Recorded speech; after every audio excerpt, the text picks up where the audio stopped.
आज तो ब्रजमंडल में श्री राधा रानी और गोपी गोपिकाओं की प्रसन्नता का अलग ही दृश्य है। सभी एक अलग ही आनंद में झूम रहे हैं। श्री राधा रानी आज ब्रजमंडल में समस्त गोप गोपिकाओं के साथ अपने मोहन के साथ नाच रही हैं और श्री कृष्ण को अपनी धुन पे नचा रही हैं, उनके साथ नृत्य कर रही हैं और माता यशोदा भी अपने लल्ला को नृत्य करते देख प्रसन्न हो रही हैं। किंतु ये कैसी लीला थी लीलाधारी की? ये कौन सी लीला रचाई है उन्होंने?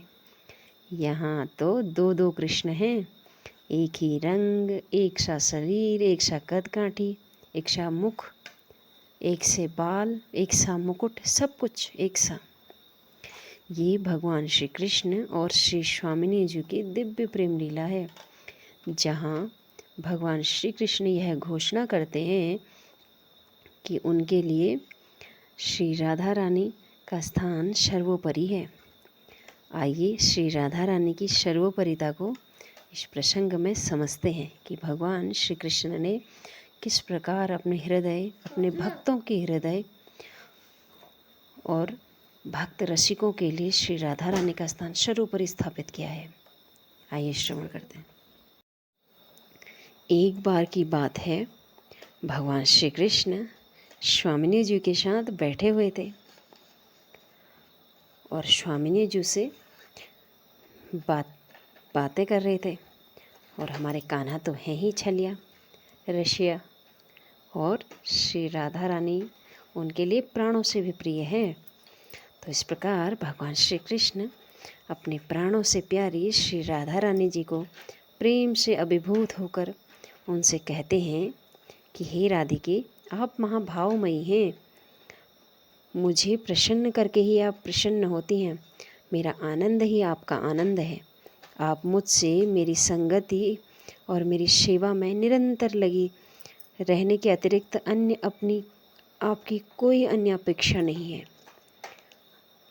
आपकी पूजा का पालन करने वाला कोई भी व्यक्ति मुझे अत्यंत प्रिय है। अर्थात यहाँ भगवान श्री कृष्ण स्पष्ट करते हैं कि जो श्री राधा रानी का पूजन, श्री राधा रानी का सेवा करते हैं, वे भक्त केवल श्री राधा रानी जी के ही भक्त नहीं हैं, अपितु भगवान श्री कृष्ण को भी अत्यंत प्रिय हैं, क्योंकि वो स्वामिनी जी का चिंतन करते हैं, पूजन करते हैं। और यहाँ भगवान श्री कृष्ण ने स्पष्ट किया है कि किशोरी जी उनके लिए सर्वोपरि हैं। यदि कोई राधा कृष्ण का एक साथ जप करे तो मैं उसे भाग्यशाली दशा में उसे भाग्यशाली के वश में हो जाऊंगा। अर्थात जो राधा नाम का जप करेगा, जो राधा कृष्ण नाम का एक साथ जप करेगा, भगवान श्री कृष्ण कहते हैं कि मैं उसके वश में रहूँगा।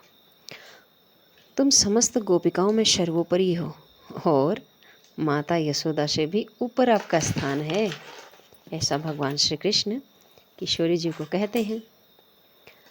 अब यशोदा मैया से ऊपर हैं, यह सुनकर श्री राधा रानी जोर जोर से हंसने लगी और कहने लगी, अरे ओ कान्हा, तुम्हारा चरित्र तो व्यभिचारिणी स्त्री के समान है। यशोदा मैया तो तुम्हारी माता हैं, कैसे कह सकते हो कि मेरा स्थान उनसे ऊपर है? तुम तो झूठे हो, तुम्हारी बातों पर मुझे तनिक भी विश्वास नहीं है। राधा रानी की बात सुनकर श्री कृष्ण ने कहा, हे प्रिय, मेरी बातों पर तुम्हें विश्वास नहीं, पर जल्द ही तुम देखोगी कि यशोदा मैया स्वयं तुम्हारे चरण पकड़ने आएंगी। भले ही वे तुम्हें अपनी पुत्री की भांति प्यार करती हैं। अब बस हमारे लीलाधारी के लिए भला कौन सी लीला रचनी, कौन सी मुश्किल है? और यहाँ तो वे अपने प्राणों से प्यारी श्री राधा रानी से कुछ कह चुके थे। अब वे कहते हैं कि मैं ये प्रमाणित करूँगा कि तुम सर्वोपरि हो। एक दिन ब्रज गोपिकाएं राधा रानी और श्री कृष्ण को खेलने के लिए पास के एक स्थान में ले गई। वे उन दोनों को अपने साथ देखकर गोपिकाएं बहुत प्रसन्न थी। गोपिकाएं श्री कृष्ण और श्री राधा रानी को अपने साथ देखकर बहुत प्रसन्न थी। क्योंकि सभी तो श्री कृष्ण से अत्यंत प्रेम करती थी। ब्रज के जितने भी उनके मित्रगण, वासी, गोपिकाएं जो भी थी, ये सभी पवित्र आत्माएं थी। तभी इन्हें भगवान श्री कृष्ण का सानिध्य प्राप्त हुआ था। कृष्ण को आज गोपिकाएं अपनी धुन पर नचा रही थी। उनके साथ कीर्तन और नृत्य करने लगे।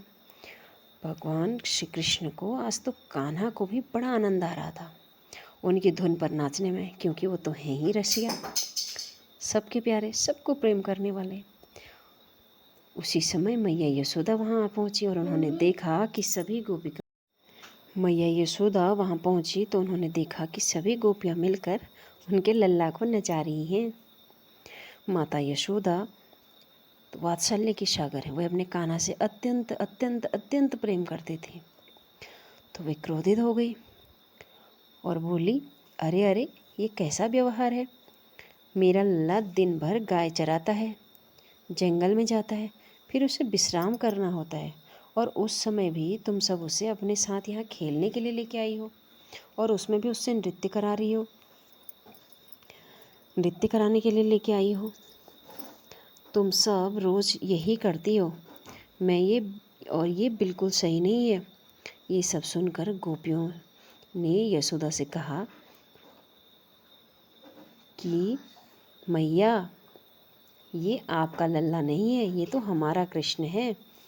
आपके लल्ला का नाम तो गोपाल है, और इस धरती पर कृष्ण नाम के ना जाने कितने ही व्यक्ति हैं। ये आपका कृष्ण नहीं है, ये तो हमारा कृष्ण है। आपका लल्ला तो एक ग्वाला है, वो थक कर सो गया होगा। ये आपका पुत्र नहीं है। आपके पुत्र का नाम तो कृष्ण है। इस धरती पर अनेक इस नाम के व्यक्ति हैं, और ये तो हमारा कृष्ण है। आप घर जाकर देखो। मैया सोचने लगी, नाम तो हो सकता है, किंतु एक ही कदकाठी, एक सा शरीर, एक से हाव भाव, ये सब कैसे हो सकते हैं? तब गोपिकाएं कहती हैं कि मैया, आपका कृष्ण तो ग्वाला है, किंतु हमारा कृष्ण तो दुष्टों का संहार करने वाले, ऋषि मुनियों की सुरक्षा करने वाले और प्रेम से परिपूर्ण हैं, पुरुषों में उत्तम है। आपके पुत्र में ये सारे गुण नहीं है। आपका पुत्र तो केवल एक ग्वाला है। इस पर श्री यशोदा मैया बोली, अरे, ये सारे कार्य तो मेरे पुत्र ने भी किए हैं। केवल 3 वर्ष की अवस्था में उसने पूतना जैसी बड़ी राक्षसी को मारा था। सकटासुर, ना जाने ऐसे कितने असुरों को मारा है, और ये बात तो संपूर्ण ब्रज जानता है। तब गोपियाँ बोली कि मैया, आप अपने घर जाकर देखो, आपका पुत्र थक कर सो गया होगा। ये हमारा कृष्ण है। अब इस पर माता विचार करने लगी कि नाम तो कृष्ण हो सकता है, पर एक से लक्षण, एक सा कदकाठी, ये सब कैसे संभव है? और जब मैया ने घर जाकर देखा तो उनका लल्ला तो बिस्तर पर सो रहा था, और मैया बड़ी प्रसन्न हुई है देखकर कि उनका लल्ला तो घर पर ही है। तब मैया वहाँ से वापस आई और उन गोपियों से बोली, तुम अपने कृष्ण को मेरे घर ले चलो, दोनों कृष्णों की मित्रता कराएंगे, फिर दोनों को साथ में नचाएंगे, बहुत आनंद आएगा। तो इस पर गोपियाँ बोली कि मैया, हम अपने कृष्ण को तुम्हारे कृष्ण ले तो आएंगी, पर हमें भय है कि जब दोनों कृष्ण नाच रहे होंगे तो हम कैसे पहचानेंगे कि हमारा कृष्ण कौन सा है और आपका कौन सा? अगर हमारा कृष्ण आपके कृष्ण से बदल जाएगा तो? इस पर माता बोली, बदल भी जाएगा तो क्या फ़र्क पड़ेगा, दोनों एक से ही तो हैं। इस पर राधा जी बोली, नहीं नहीं मैया, आपका पुत्र तो केवल ग्वाला है, गाय चराता है, पर हमारा कृष्ण तो पुरुषों में उत्तम है। आपके पुत्र को प्रेम तत्व का ज्ञान ही नहीं है। हमारे कृष्ण अतुलनीय रत्न हैं। अनेक ऋषि, योगी, तपस्वी, ध्यानी उनके चरण कमलों में स्थान के लिए पूजा करते हैं। उसने तो कई राक्षसों का वध किया है, ब्रह्मा जी की गलतियों को भी सुधारा है। इस पर माता यशोदा बोली, ये सब कार्य तो मेरे पुत्र ने भी किए हैं, इस बात को सभी ब्रजवासी जानते हैं। उसने पूतना, सक्टा, सुराजे कितने असुरों को मारा है। अब इस बात पर श्री राधा जी बोली, मैया अगर इस पे वार्ता करेंगे तो विवाद हो जाएगा और मेरा आपको उत्तर देना सही नहीं होगा, पर हम अपने कृष्ण को खोना नहीं चाहते हैं। एक काम माता, इसका विश्वास भी आपको हो जाएगा कि जो मैं कह रही हूँ वो सत्य है। हम एक काम करते हैं, मैं अपने कृष्ण के माथे पर पहचान स्वरूप एक चिन्ह लगा देती हूँ। उन्होंने श्री कृष्ण जी के माथे पर सफ़ेद चंदन का खड़ा तिलक लगा दिया और वह तिलक उनके उस माथे पर इस प्रकार लग रहा था कि जैसे नीले आसमान में सफ़ेद चंद्रमा की भांति लग रहा था।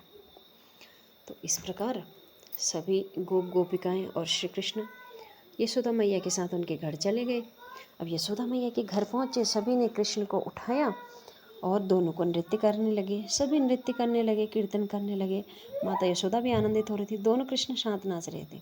पर देखते ही देखते, नाचते नाचते मैया यशोदा का कृष्ण गोपियों के कृष्ण में विलीन हो गए। अब यह देखकर माता चिंतित हो गई। देखते मैया ने कहा, मेरा कृष्ण कहाँ गया, मेरा कृष्ण कहाँ गया, यही मेरा कृष्ण है। तब राधा जी बोली, नहीं मैया, ये आपका कृष्ण नहीं है। इनके माथे पे तिलक देखिए जो मैंने चिन्ह स्वरूप लगाया है, आपका कृष्ण यही होगा। तो इस पर माता यशोदा अत्यंत चिंतित हो गई और राधा रानी और गोपिकाओं से कहने लगी कि तुम ही ने मेरे कृष्ण को छुपाया होगा, तुम ही लोगों ने मेरे कृष्ण को छुपाया है, मेरे लल्ला को छुपाया है। मेरा लल्ला कहाँ है, मेरा लल्ला को तुमने कहाँ छुपाया है। श्री राधा रानी से कहने लगी कि राधा, तुम अत्यंत ही चतुर हो, तुमने ही मेरे लल्ला को कहीं छुपाया होगा, मेरे लल्ला को मुझे उसको वापस दे दो। इस पर श्री राधा रानी जी बोले, नहीं मैया, खेलते खेलते कहीं इधर उधर चला गया होगा आपका कृष्ण, हमने आपके लल्ला को नहीं छुपाया, हम सब तो यहीं थी, यहीं से कहीं गई नहीं। श्री माता यशोदा रो रो कर राधा रानी के चरण पकड़कर विनती करने लगी कि राधा, मुझे मेरा कृष्ण लौटा दो, मेरा पुत्र लौटा दो, यदि मेरा पुत्र तुमने छुपा रखा है। इस पर श्री किशोरी जी बोली कि नहीं मैया, हमने आपके पुत्र को नहीं छुपाया है। तो माता यशोदा वात्सल्य से भरपूर कहने लगी कि मेरा केवल एक ही पुत्र है और मैं उसके बिना जीवित नहीं रह सकती हूँ। यदि मेरा कृष्ण नहीं मिलेगा तो मैं अपने प्राण त्याग दूंगी। ऐसा कहते कहते माता मूर्छित हो गई। तो इस पर श्री लीलाधारी भगवान ने राधा रानी की ओर कुछ इशारा किया और राधा रानी ने उनके पास जाकर उनके कान में कुछ कहा। हे कृष्ण की माता यशोदा, आपका पुत्र यही है, मिल गया है, आपका कान्हा मिल गया है। ऐसा उनके कानों में स्वर जाते ही किशोरी जी माता यशोदा उठ खड़ी हुई और बोली, कहाँ है मेरा कृष्ण, कहाँ है मेरा कृष्ण। तब श्री किशोरी जी उन्होंने कहा कि मैया, आपका लल्ला तो घर जाके अपने बिस्तर पर सो गया है, हो सकता है कि वो नृत्य करने में थक गया हो, तो इसलिए वो घर जाके घोर निद्रा में सो रखा है, आप जाकर देख लीजिए। माता यशोदा ऐसा सुनकर उनके प्राण में प्राण आए और भागकर जब घर जाकर देखा तो भगवान श्री कृष्ण लीलाधारी वापस अपने बिस्तर पर सो रहे थे। तो ऐसी है श्री लीलाधारी की लीला कि वो श्री राधा रानी जी को सर्वोपरि रखते हैं। तभी तो जो भक्त राधा रानी का नाम जपते हैं उन्हें भगवान श्री कृष्ण की प्राप्ति बहुत जल्द होती है। इसीलिए तो कहा जाता है कि जितनी शक्ति संपूर्ण ब्रह्मांड में है उसकी कई गुना अधिक शक्ति बजरंग बली की एक बाह में है, और जितनी शक्ति बजरंग बली की एक बाह में है उससे कई गुना अधिक शक्ति बलदेव जी की एक उंगली में है, और जितनी शक्ति बलभद्र जी की एक उंगली में है उससे कई गुना अधिक शक्ति श्री मुरली मनोहर की एक मुस्कान में है, और जितनी शक्ति मुरली मनोहर की एक मुस्कान में है उससे करोड़ों गुना अधिक शक्ति श्री राधा रानी जी की एक दृष्टि में है। श्री राधा रानी जिसकी ओर एक नज़र देख लें उसका कल्याण है। जिसने श्री राधा रानी के गूढ़तम रहस्य को समझ लिया है उसे अन्य कुछ समझ सकता नहीं। जिसने श्री किशोरी जी की शरणागति प्रदान पा ली है, जिसने श्री किशोरी जी के लिए समर्पण कर दिया है, उनकी शरणागति स्वीकार कर ली है, उसे अन्य किसी तत्व के ज्ञान की आवश्यकता नहीं है। तो ऐसी है हमारे श्री किशोरी जी की कृपा, जिन्हें भगवान श्री कृष्ण वे सर्वोपरि रखते हैं, जो श्री कृष्ण की प्राण प्रियतमा हैं। भगवान जगन्नाथ श्री किशोरी जी के विरह में ही स्थापित विग्रह स्वरूप हैं।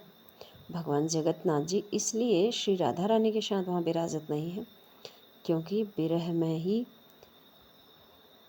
उस तत्व को अधिक याद किया जाता है, यानी जिसके हम विरह में होते हैं उसे हम अधिकाधिक याद करते हैं। तो ऐसा है किशोर किशोरी जी का दिव्य प्रेम। तो इस प्रकार किस प्रकार हमारे लीलाधारी ने श्री राधा रानी की सर्वोपरिता स्थापित करने के लिए तथा राधा रानी को यशोदा मैया से भी ऊपर बताते हुए उनकी सर्वोपरिता का बखान किया है। श्री किशोरी जी अत्यंत करुणामयी है। हमारे जितने भी देवी देवता हैं सभी के हाथों में कुछ न कुछ शस्त्र होते हैं, केवल एक हमारी किशोरी जी ही एकमात्र ऐसी हैं कि जिनके हाथ में कोई अस्त्र नहीं है, कोई शस्त्र नहीं है, जबकि सभी शक्तियाँ किशोरी जी से ही उत्पन्न हुई है।